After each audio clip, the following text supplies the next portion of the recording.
राष्ट्र सर्वप्रथम राष्ट्र सर्वप्रथम राष्ट्र सर्वप्रथम राष्ट्र सर्वप्रथम। वायनाड भूस्खलन में मारे गए लोगों के प्रति संवेदना जताते हुए केंद्रीय गृह मंत्री अमित शाह ने राज्यसभा में कहा कि 23 जुलाई को भारत सरकार ने केरल सरकार को पूर्व चेतावनी दी थी और ये कहा था कि 20 सेंटीमीटर से अधिक वर्षा होने की संभावना है और भूस्खलन की भी संभावना है। बावजूद इसके केरल सरकार ने चेतावनी पर ध्यान नहीं दिया।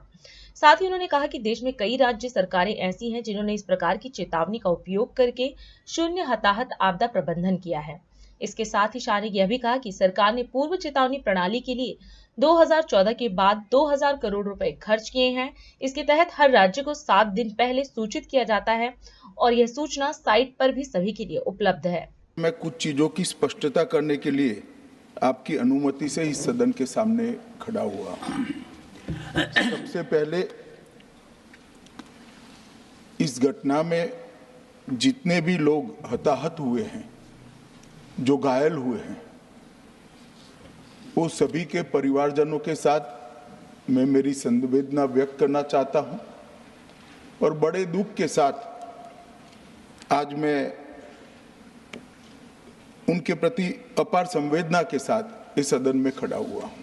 मैं सदन के सामने स्पष्टता करना चाहता हूं, 23 जुलाई को केरल सरकार को अर्ली वार्निंग भारत सरकार की ओर से दी गई। मान्यवर, ये कहा गया कि 20 सेंटीमीटर से ज्यादा वर्षा होगी, भारी वर्षा होगी, लैंडस्लाइड होने की संभावना है, मड भी रस होकर आ सकता है और लोग इसके अंदर दबकर मर भी सकते हैं।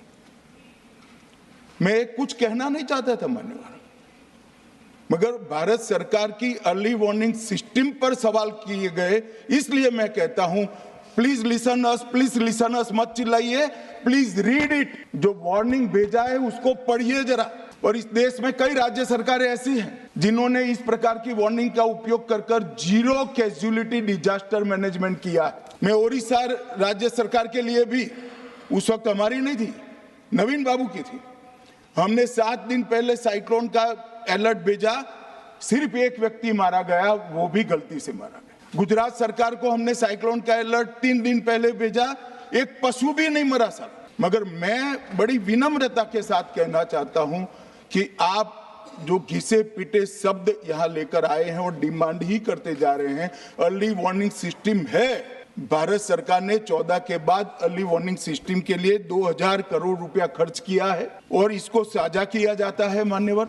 7 दिन पहले हर राज्य को सूचना भेजी जाती है और वो सूचना साइट पर सबके लिए भी उपलब्ध है, मान्य सांसदों के लिए भी उपलब्ध है। वर्षा के लिए अर्ली वार्निंग सिस्टम है, हीट वेव के लिए है, तूफान के लिए है, चक्रवात के लिए है, यहां तक बिजली के लिए भी अर्ली वार्निंग सिस्टम है, जो 10 मिनट पहले बिजली अक्षांश रेखांक के साथ कहां गिरेगी वो सीधा कलेक्टर को इन्फॉर्म करती। मगर इसका कोई जिक्र नहीं कर रहा है। मैं तो मानता हूं जानकारी का अभाव होगा, जानकारी का अभाव है तो भी ठीक नहीं है, और राजनीति है मान्यवर तो बहुत दुखद है।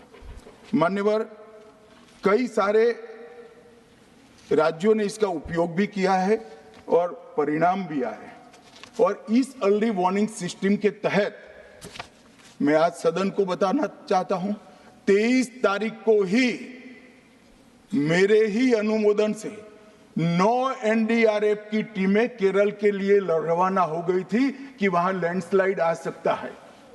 भारत सरकार ने 9 एनडीआरएफ की टीमें विमान से वहां भेजी। मैं पूछ सकता हूं मान्यवर, इतना मुझे पूछते हैं सारे लोग, केरल सरकार ने क्या किया?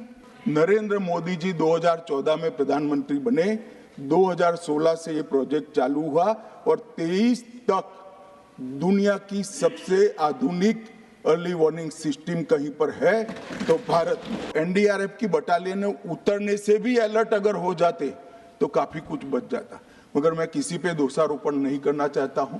ये समय है केरल की सरकार के साथ खड़ा रहने का, केरल की जनता के साथ खड़ा रहने का, और जो लोगों की हानि हुई है उनके साथ खड़ा रहने का।